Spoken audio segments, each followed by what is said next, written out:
E se a eleição presidencial de 2026 for uma reedição do Lula contra Bolsonaro?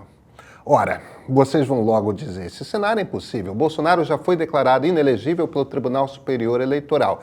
E isso é verdade, foi mesmo. Mas há duas entidades na República que podem dispensar para ele uma anistia desse tipo.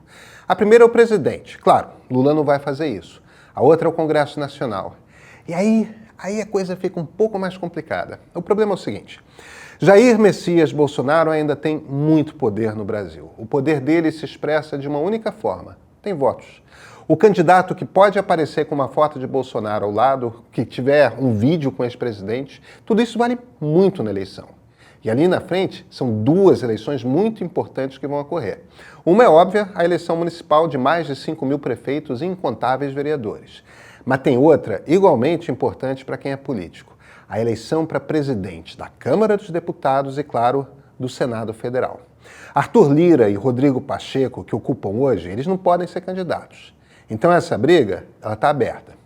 Nesse momento, o PL de Bolsonaro está em plena negociação. Está dizendo para cada candidato a prefeito que, se ele quer o apoio do ex-presidente, seu partido precisa trabalhar pela anistia no Congresso Nacional.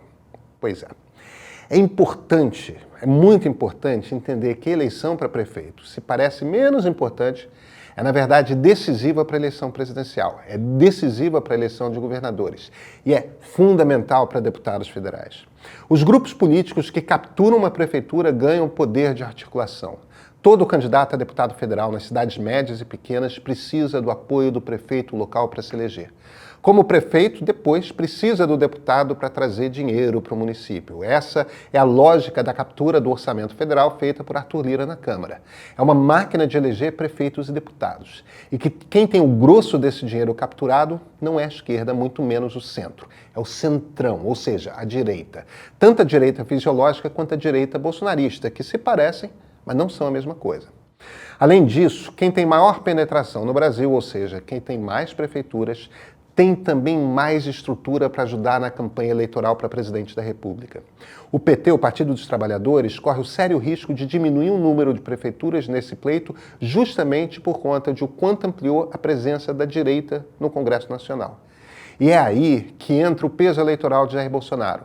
Enquanto políticos de esquerda estão discretamente estimulando aqui o bombardeio do governador gaúcho Eduardo Leite, ali o do governador paulista Tarcísio de Freitas, batendo por toda parte de olho na eleição de 2026, o presidente do PL, Valdemar da Costa Neto, nem pisca. Não pisca sequer quando lhe cai nas mãos uma pesquisa sugerindo que Michele Bolsonaro teria cara de mais votos do que qualquer governador. Porque o plano que ele tem em mente, nesse momento, não inclui qualquer outra pessoa. Desde fevereiro, ele tem um único plano na cabeça: conseguir no Congresso Nacional a anistia de Jair Bolsonaro, elegê-lo presidente da República em 2026 e, se a proposta não assusta o suficiente, vamos piorar. Se a eleição fosse hoje, Bolsonaro teria muitas chances. Se Donald Trump se eleger nos Estados Unidos em novembro, Bolsonaro teria ainda mais chance. E ele teria o direito de se reeleger em 2030. Eu sou Pedro Doria, editor do Meio. Se tudo der certo, faço amanhã uma entrevista com meu amigo, também jornalista, Eduardo Bueno, o Peninha.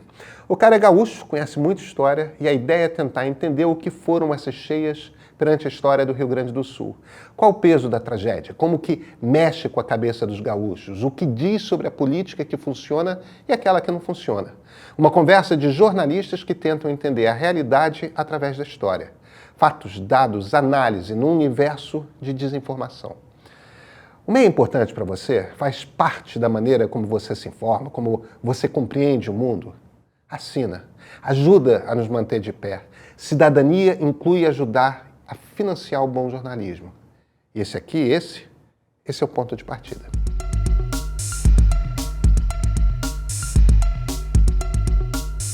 Aí o jogo funciona da seguinte forma: uma troca. Você é deputado federal? Quer que seu grupo chegue à prefeitura ou se mantenha na prefeitura da cidade ou das cidades mesmo da sua região? Tem jogo, mas tem troca. Seu compromisso de apoiar a anistia de Jair Bolsonaro quando ela for votada na Câmara dos Deputados. Depois, aí a barganha é para a eleição da mesa diretora da Câmara e do Senado. Na Câmara, por ser o maior partido, o PL de Bolsonaro teria direito a indicar o presidente. Abre mão do cargo, mas tem condição. O presidente que não vier do PL e ganhar seu apoio precisa botar em pauta a anistia. Depois, o grupo que se fechar em torno desse novo candidato precisa topar votar pela anistia. Parece absurdo? Não é. Todo o discurso do bolsonarismo nas redes sociais tem sido um só, de perseguição política. Estão preparando o clima. O que a justiça faz? Perseguição política. O que a imprensa faz? Perseguição política. O que o governo faz? Pois é, você entendeu, né? O Tribunal Superior Eleitoral estava para caçar por abuso de poder econômico o senador catarinense Jorge Seife Júnior. O julgamento foi suspenso. Esse processo estava sendo percebido como antessala, um ensaio mesmo de outro bastante mais momentoso, o do senador Sérgio Moro. O TSE segurou as rédeas do processo e, olha, fez bem. Sim, em tese, julgamentos por tribunais superiores deveriam ser técnicos, apolíticos, distantes de todo dos outros poderes. Mas a coisa não funciona assim no mundo da polarização afetiva. Por incômodo que possa parecer a muitos, é fundamental mostrar que não existe uma indisposição da justiça com a direita.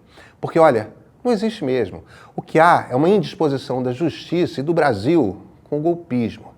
Nessas horas, abuso de poder econômico fica bastante menor.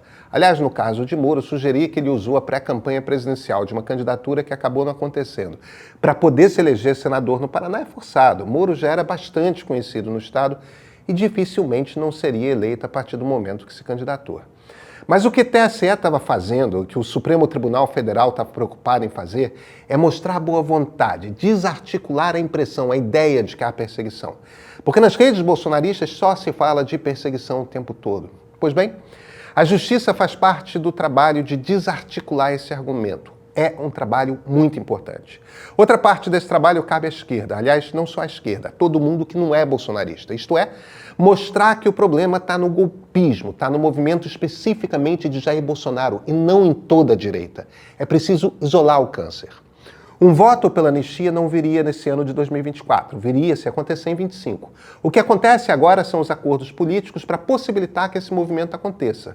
Agora imaginem um cenário, Donald Trump se elege no final desse ano na disputa que tudo indica ele vai ter contra o presidente Joe Biden. Aí Trump, presidente dos Estados Unidos, começa a falar de lá que Bolsonaro precisa ser anistiado, porque olha, o primeiro movimento que ele promete fazer se eleito é justamente anistiar todos os envolvidos com a invasão do Capitólio no 6 de janeiro de 2020. Se Trump faz campanha aberta, o que isso vai movimentar as redes sociais é uma loucura.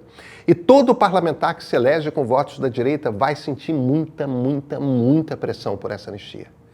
Se acontecer, acabou. Bolsonaro candidato contra Lula com Trump na Casa Branca. Ou não foi? Bem, o STF, entre o final de 2025 e início de 2026, vai julgar a tentativa do golpe de Estado organizada por 4 generais de exército, um almirante de esquadra, sob o comando do próprio Bolsonaro. Tudo indica que tem provas o bastante para condená-los todos à prisão. Aí é uma nova inelegibilidade, dessa vez por conta da lei da ficha limpa. Mas, Bolsonaro preso. O Congresso Nacional poderia votar uma nova anistia? Claro que poderia, mas já é um legislativo em franco conflito com o judiciário, jogo arriscadíssimo, situação pré-golpe de Estado que não interessa a ninguém. Esse é o cenário do pesadelo. Não está escrito o que vai acontecer. Se os deputados federais forem espertos, vão perceber que num segundo governo Bolsonaro as chances de golpe são maiores, assim como as de lenta conversão do Brasil a uma ditadura nos moldes venezuelanos ou húngaros, porque é a mesma coisa. E olha, numa ditadura, ou mesmo numa democracia iliberal, como a chama o premier Viktor Orbán, parlamentar não tem poder, parlamentar só obedece. Quem manda é uma pessoa só. Mesmo os parlamentares bolsonaristas mais dedicados deveriam se tocar disso, por uma questão de sobrevivência mesmo. De qualquer forma, nada está escrito em pedra. No momento, temos o debate público, radicalizado, incapaz de ver alternativas, atirando em pedra em tudo que não é espelho. A gente só vai conseguir sair dessa quando voltarmos a um ambiente no qual conseguirmos dar risada com gente de quem discordamos. Nos tempos em que a conversa sobre política era num bar, acontecia muito. A gente ainda volta para lá. O que é ser liberal? Mais importante, o que não é ser liberal? No dia 23 de maio, às 19 horas, vou fazer uma viagem pelo liberalismo, cujo rascunho começou a ser escrito, olha só, bem antes de haver capitalismo. Vem comigo, olha, a aula é aberta. Entra na página do curso, cadastre-se gratuitamente para receber o link da transmissão ao vivo. Assista a aula e se quiser saber mais, faça o curso. Você pode ser liberal e não sabe.